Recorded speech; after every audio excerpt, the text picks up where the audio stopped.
Et Dieu fait de très grandes choses. Nous le bénissons pour la vie. Et nous le bénissons aussi pour la santé. Sans lui, peut-être toi et moi ne serons pas sur la terre. Alléluia. Baissons la tête, nous allons prier. Éternel Dieu grand et terrible, toi qui es hautement élevé, tu es le Dieu des dieux, le Seigneur de tout l'univers, que les visibles et les invisibles t'adorent ce matin, au nom puissant de Jésus-Christ. Viens bénir ton peuple par ta parole, Seigneur. Guéris ceux qui ont besoin de la guérison. Délivre ceux qui ont besoin de la délivrance. Donne des ouvertures à ceux qui ont besoin des ouvertures. Au nom puissant de Jésus-Christ. Amen. Alléluia. Mettez le pouvoir de l'engagement. Cher enfant de Dieu, si tu es engagé à adorer Dieu de tout ton cœur,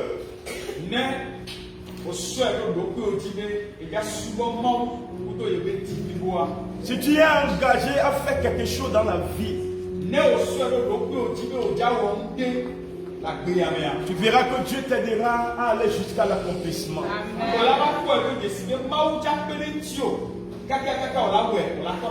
Sans engagement, il n'y aura jamais d'accomplissement.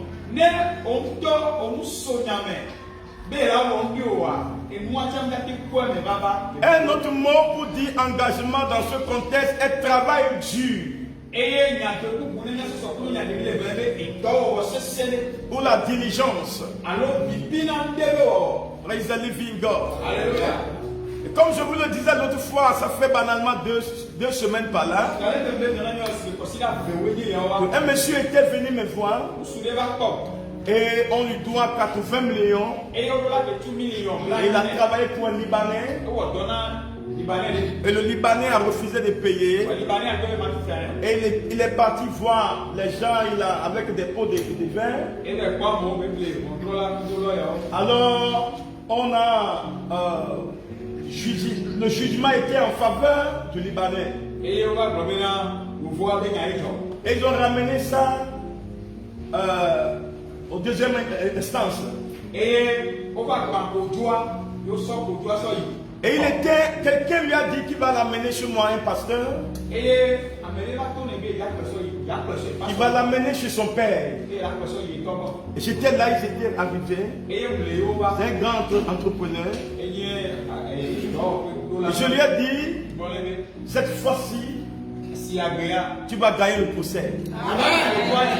Alléluia. Amen. Il s'est mis en genoux 3 fois devant moi. Je dis, tu vas gagner le procès. Mais ton problème, je vais te le dire. Ton problème, c'est la famille. Mais écoute-moi, tu vas gagner le procès. Le mercredi, autour de 13h par là, on m'a appelé. On m'a dit, dernier plus toujours en haut et jamais en bas. Alléluia. Le monsieur a gagné le procès. Praise the living God. Il n'y a rien que mon Dieu ne peut pas faire. L'essentiel, c'est que tu aies la foi. Alléluia. Praise the living God. Je ne parle pas de 80 000, je parle de 80 millions. Au commencement, Dieu planta un jardin où il plaça l'homme qu'il avait fait. Ainsi il lui dit, prends en soin et cultive-le. Après cela, Dieu dit, pendant que tu en prends soin et le cultives, tu es permis de manger tous les arbres du jardin, excepté celui qui est au milieu.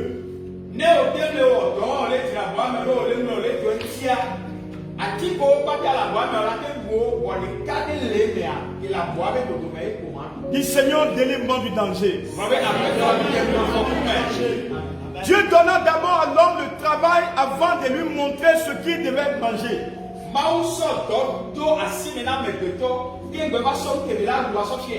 Dieu n'a pas parlé de nourriture avant le travail. Dieu n'avait pas besoin de garder ou de cultiver le jardin. C'était le devoir de l'homme de garder et de cultiver le jardin. Le jardin que vous ne gardez ni ne cultivez n'est pas permis de vous offrir de la nourriture.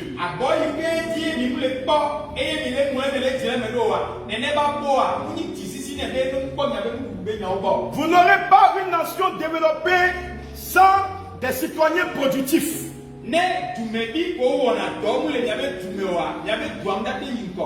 C'est de l'implication individuelle dans une nation que résulte le développement global de celui-ci.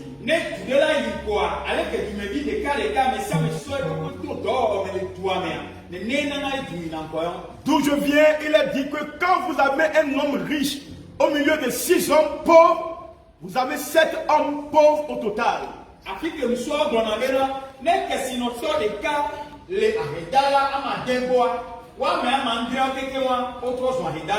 Il n'y a pas de voie politique pour développer un pays. Tout développement repose sur la productivité de chaque citoyen.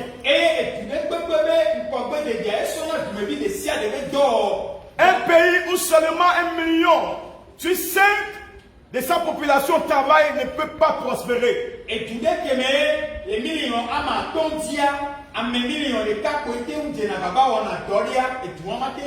Ce chiffre ne représente que 20% de ce pays. Je veux te bénir et tu deviendras une bénédiction. Ton amen est tellement faible. Mais Abraham n'est pas allé dormir avec cette promesse. Au contraire, il a élevé son troupeau jusqu'à ce qu'il devienne très riche.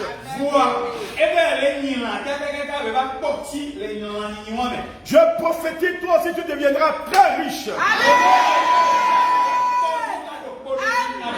Peu importe la promesse de Dieu dans votre vie, si vous ne travaillez pas, elle ne s'accomplira pas. Isaac, le fils d'Abraham, était aussi un travailleur inlassable, infatigable.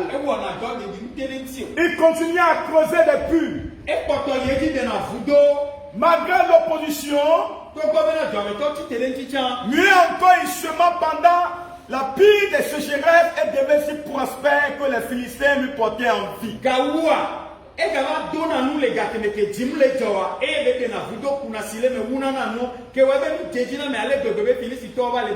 En quel moment tu sèmes dans ta vie?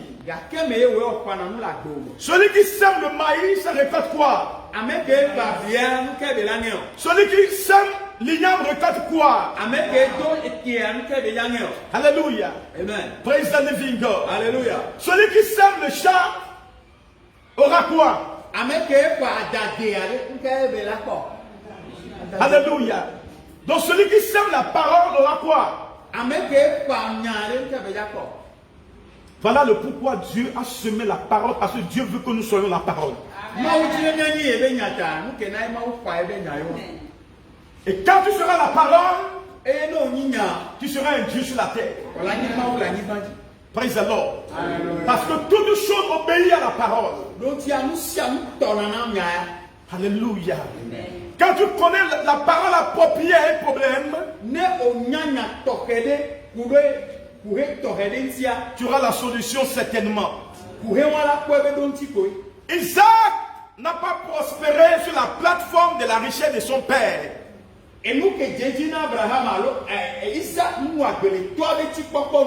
Cessez d'avoir vos yeux sur la richesse de vos pères. Dieu t'a amené aussi pour que tu puisses prospérer. Il prospérera par le travail de sa mère. Je bénis tes mains ce matin. Que la vie pénètre dans tes mains ce matin. L'or rentrera dans tes mains. L'argent rentrera dans tes mains. Le dollar rentrera dans tes mains. L'euro rentrera dans tes mains. Tout ce qui est richesse rentrera dans tes mains. Jacob, fils d'Isaac, était aussi un travailleur. Il était un travailleur créatif. Il augmenta le bétail rayé en le faisant croiser devant des branches de peupliers sur lesquels il avait fait des raies.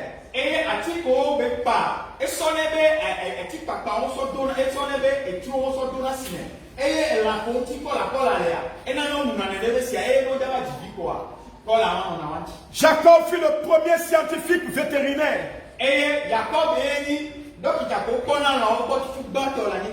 Il savait quoi faire pour obtenir la race exacte des bétails qu'il désirait.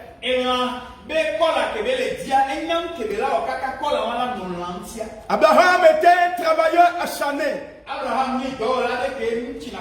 Le patriarche Isaac, un travailleur infatigable, et Jacob aussi.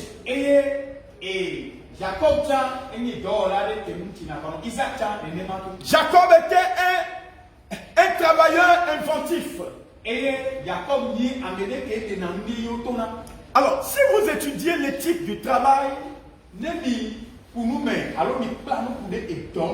Sud-Coréens par exemple,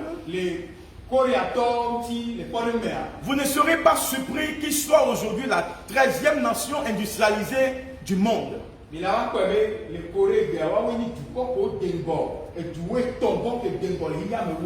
étaient les plus pauvres en 1948.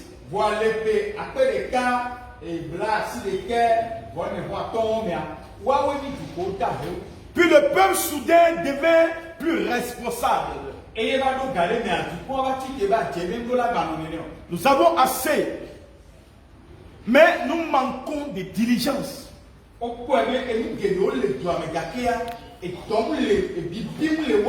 Chers enfants de Dieu, la pauvreté c'est un problème de mental.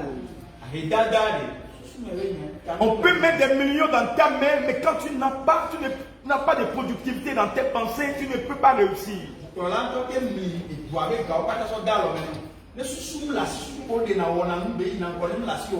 Quand tu vas décider aujourd'hui qu'à partir d'aujourd'hui, je ne serai plus jamais pauvre, tu vas voir que les idées vont commencer à finir.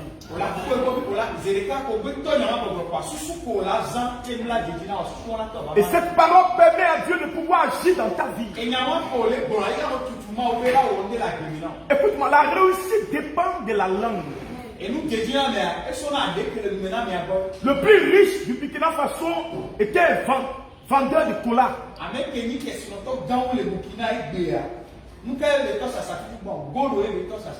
Le roi Salomon disait: l'âme du paresseux a des désirs qui ne peut satisfaire.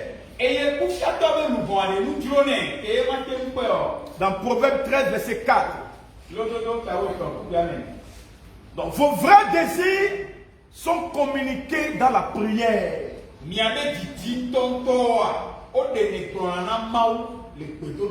Jésus disait: tout ce que vous désirez en priant, croyez que vous l'avez et vous le verrez s'accomplir.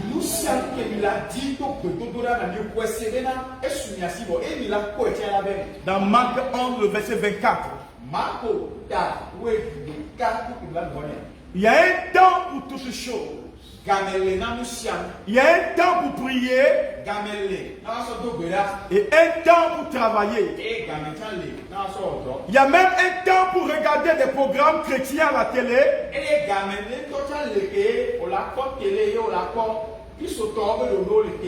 Et un temps pour lire votre Bible.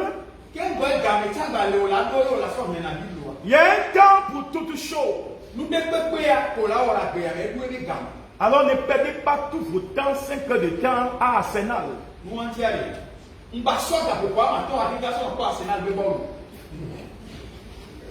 Lui, il est un star déjà, ils sont des stars. Et vous?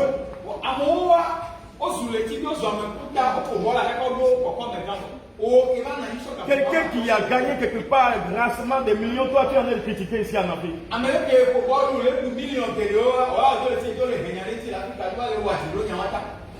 Ne perds pas 5 heures de temps pour aller voir Benja.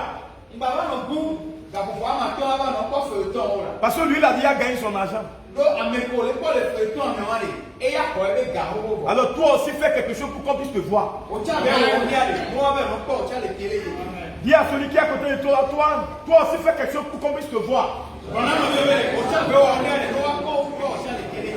Praise the living God.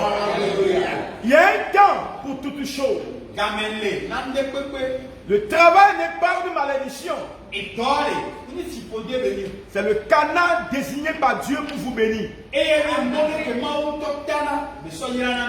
Il y a de la dignité dans le travail. Tout ce que vos mains trouvent à faire pendant que vous cherchez ce que vous voulez ou aimez, commencez à le faire de toute votre force.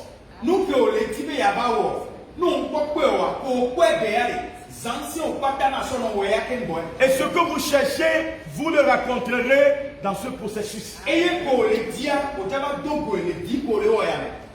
L'oisiveté est l'ennemi de la destinée. Ne lui donnez pas une chambre dans votre maison.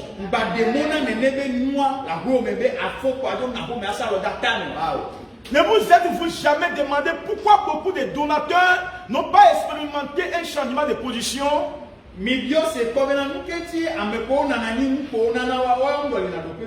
C'est parce que Dieu ne jette pas de l'argent sur les gens à partir du ciel.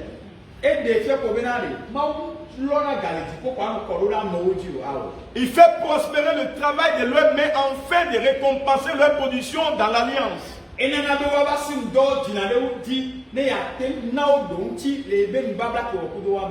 Ainsi, si vous ne faites rien, il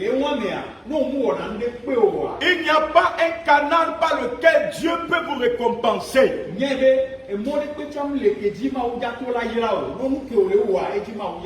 Travaillez. Travaillez. Travaillez. Le travail est l'antidote de Dieu contre toute forme de maladie et de faiblesse. Amen.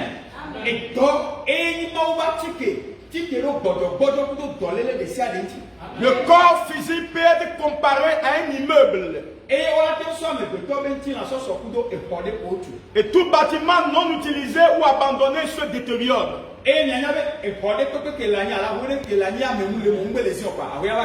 Voici ce que dit le prédicateur.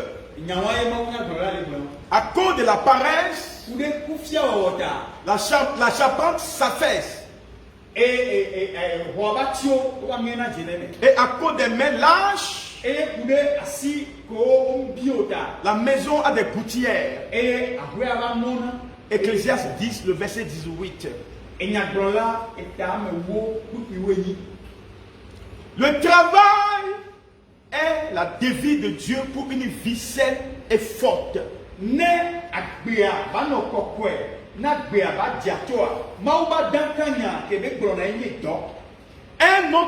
Un autre bénéfice du travail est la créativité.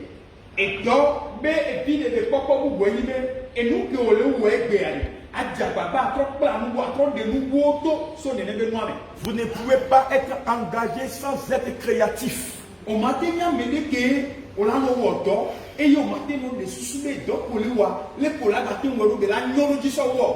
vous ne pouvez pas être créatif sans être productif.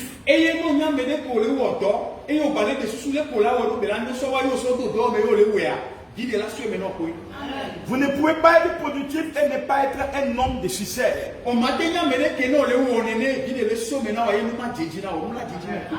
vous ne pouvez pas être un homme de succès sans produire des impacts. Quand vous êtes engagé,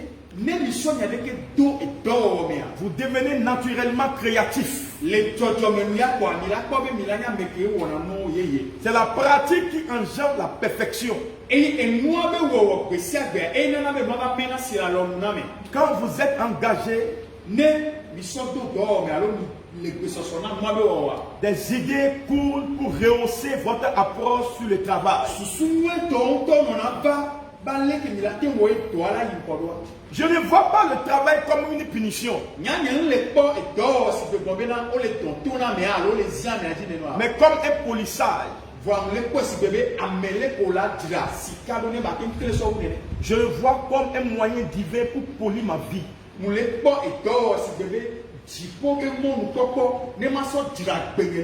Là maintenant a brillé par le privilège du travail.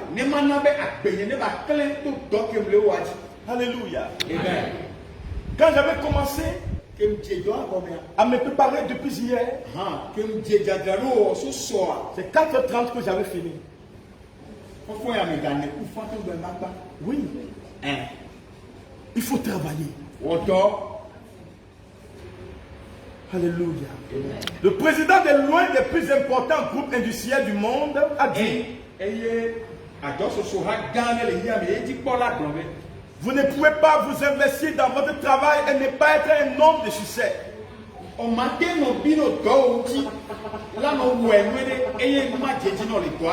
Ne pas vous investir dans votre travail et vous attendre au succès est comme essayer de décrocher une étoile du ciel.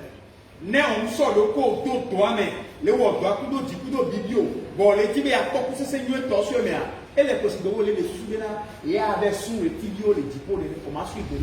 temps de récupérer la dignité de l'homme noir.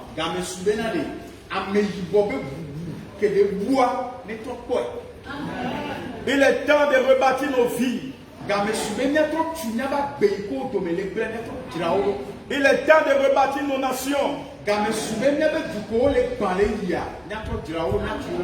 est temps de rebâtir ce grand continent. Nous ne pouvons pas le rebâtir par des prières et les jeûnes uniquement.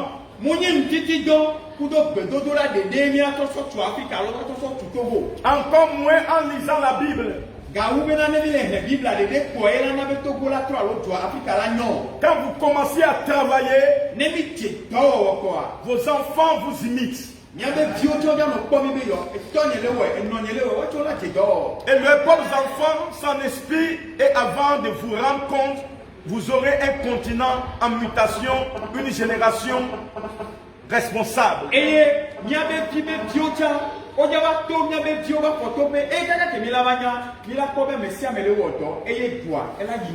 Chers enfants de Dieu, beaucoup de gens se plaignent du fait qu'ils n'ont pas de travail. Mais Dieu nous a donné la créativité. Tu peux créer quelque chose et devenir quelque chose. Écoute-moi très bien. Si tu sais bien balayer, va balayer la cour de quelqu'un. Fais-le sans même demander de l'argent.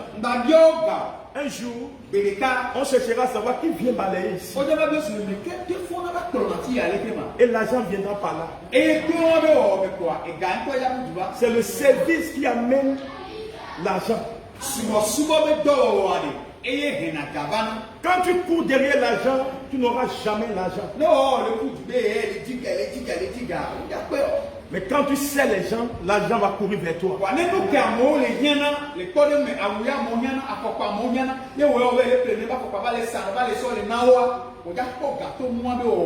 Chers enfants de Dieu, Dieu nous a donné des idées. Écoutez-moi très bien. Ce n'est pas l'argent qui commence, mais c'est les pensées qui commencent.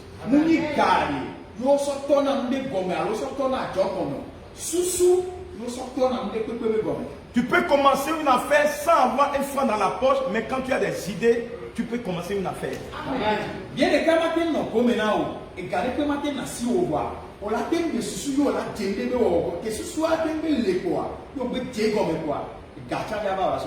Quand tu vas pour dire à quelqu'un Voilà ce que je veux faire. Lui, il a de l'argent. Il te finance. Et tu le fais. Ayez des idées. Priez Dieu qui vous donne des idées. La Bible dit, quand vous dînez, les épées des cieux s'ouvrent. Et quand les épées s'ouvrent, la pluie tombe. Et la pluie, c'est quoi? C'est le Saint-Esprit. Et le Saint-Esprit, c'est quoi? C'est celui qui donne des idées pour réussir. En réalité, c'est lui qui vous donne des idées pour réussir. Cher enfant de Dieu, je maudis la pauvreté dans ta vie. À partir d'aujourd'hui, tu laisseras des traces. Au nom puissant de Jésus. Amen. Amen.